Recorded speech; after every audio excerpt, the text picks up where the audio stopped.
What's up, fighting game fans? It's me, Psycho Ripper from KOForce, and if you're part of the fighting game community, or hardcore player, hardcore tournament kind of person, you know exactly what just happened last weekend, and that was Evolution Fighting Tournament 2011, also known as EVO. And I gotta say, I was a lot more excited than I had anticipated when the tournament happened. There were a lot of really good matches, a lot of really close calls. It was some interesting stuff. Go ahead and say the winners were, for Street Fighter 4 Arcade Edition, Fudo with his Fei Long. Marvel vs. Capcom 3 winner was Vicent with Hagar, Wesker, and Phoenix. Tekken 6 winner was Core with his Bob. BlazBlue Continuum Shift champion was what's his name? Oh yeah, Spark with his Hakumen, and Mortal Kombat 9 winner was Perfect Legend with Kung Lao. It's interesting, you see a lot of the pretty much everybody in the who won had pretty much the high tier characters were the dominant ones here, and you could see some of their true high tier quality in the matches if you watch them. Now, let's go ahead and highlight some matches that I found interesting. I watched through most of the pools of Mortal Kombat, some of the Street Fighter ones. That was day one, and I was interested to see Alex Valle got taken out with the second round of the pools by 16-bit, who managed to make it pretty far, which was surprising, but nonetheless it was good work on 16-bit's part. What else was there? I noticed in the MK tournament there was a little more variety, which I really liked, which is why I was so interested in the tournament.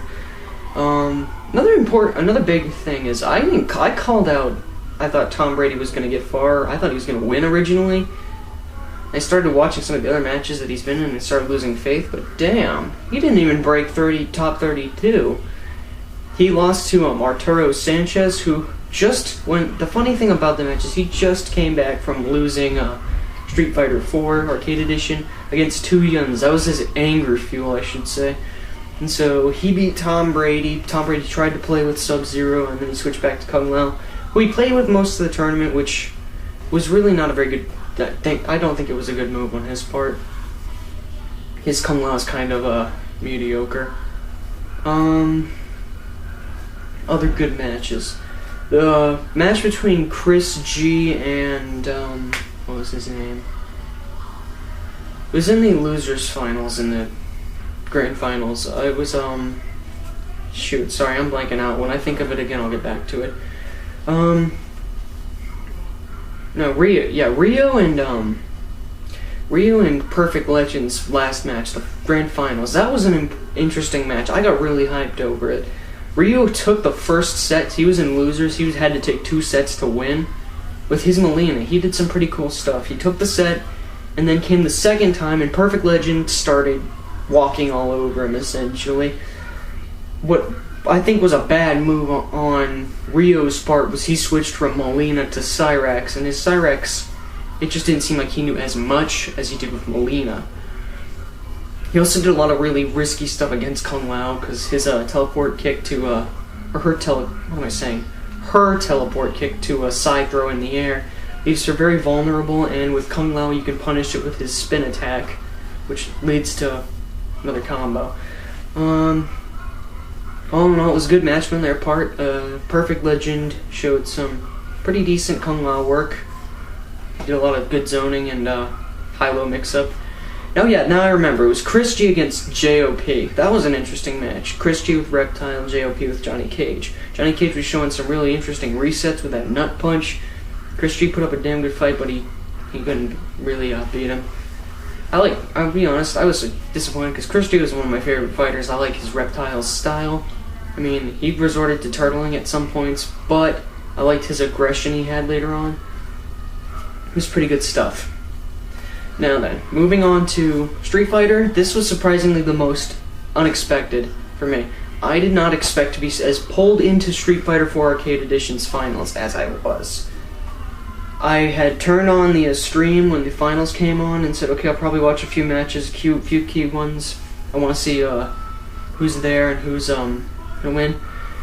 I had watched originally the matches where Wolf Crone got eliminated and stuff like that, and then it went to Daigo against Punko. This had to be the craziest moment at EVO in Street Fighter 4. Punko goes in with his Seth, which people have been talking about a lot. Daigo had shown a really solid gun.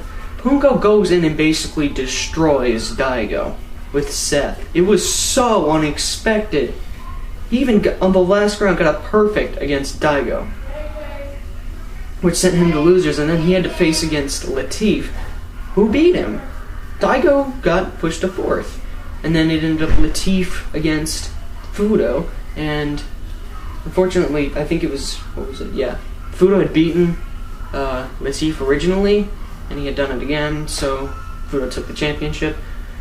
But damn, Latif took out a lot of people. He took out, in the tournament, he took out Daigo, he took out Punko, and he took out Tokido.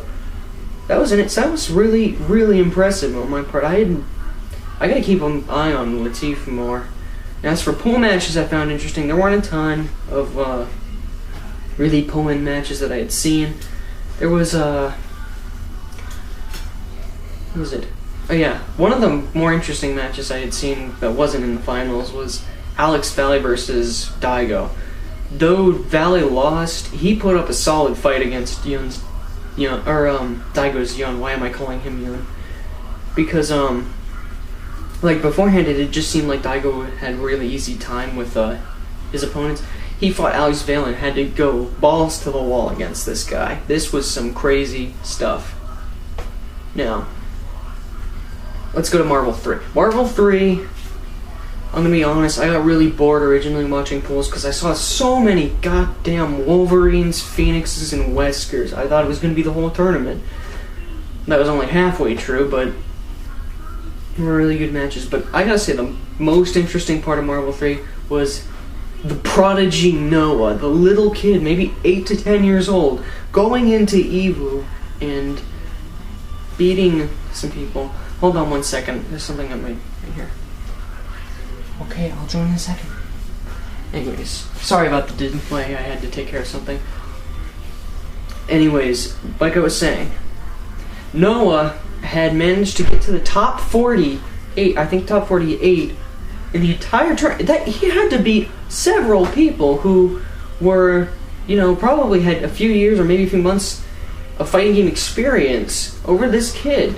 Now, some people have told me, oh, that was a sign that the game is way too easy. Even if it is easy, you've got to think, an 8-year-old kid is beating people who are in their 20s, people who are still in the adult fresh stage. He even had to put up a fight against some of the people who've played Marvel for a while. Well, not for a while, but Marvel 3 regularly.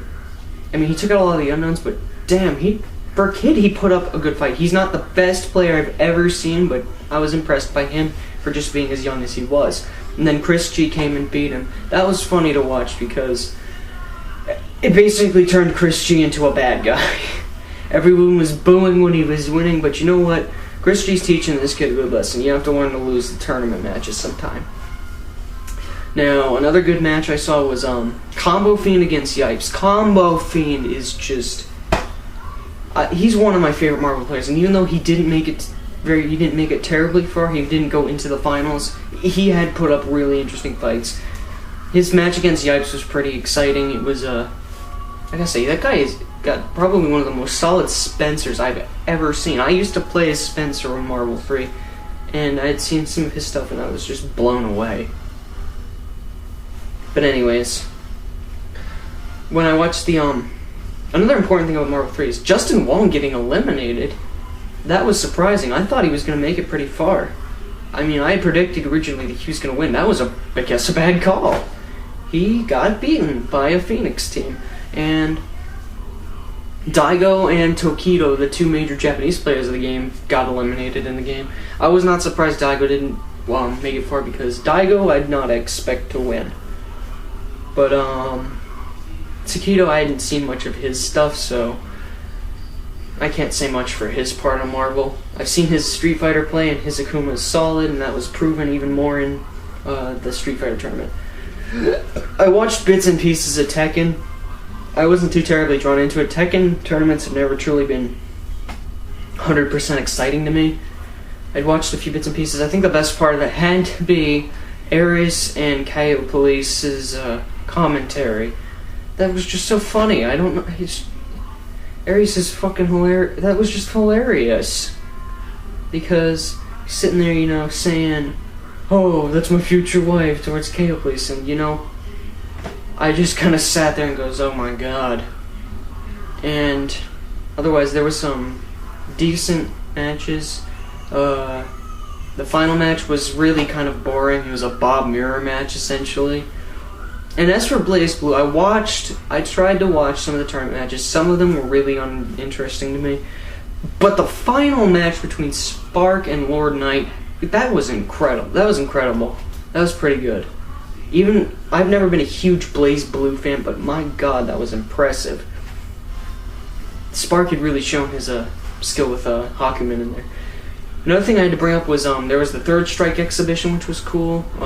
They did a couple videos they showed. I think there was one that was about Balrog. It was kind of a joke video. It was alright. Had some good moments, especially like the gambling moment where that's how they changed names. That was pretty funny. And then they had another great video called, it was about Street Fighter 4 Vanilla, showing some probably one of the more broken aspects of Vanilla. Which, God, I miss Vanilla sometimes. It had a lot of really broken moments, and that video just amplified how bad it was back in the day. And then there was a small segment for King of Fighters 13, which I am so amped to get that game. I really want to play it, because I haven't found I really want to get into another fighting game, and I think KOF 13 will be the one I want to play more.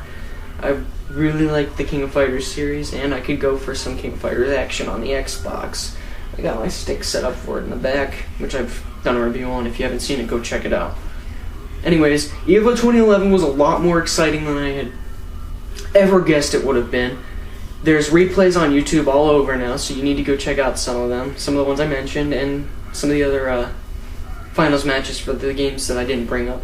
I didn't be able to cover everything because there's still some things that might have slipped my mind, but anyways, comment, give your thoughts on EVO, and any surprises, what your thought, or how you like the matches, any surprise moments like when Punko beat Daigo or whatever, if you were expecting that. Anyways, I'm Cypher Ripper of KOForce. Peace out, and I look forward to EVO 2012 next year.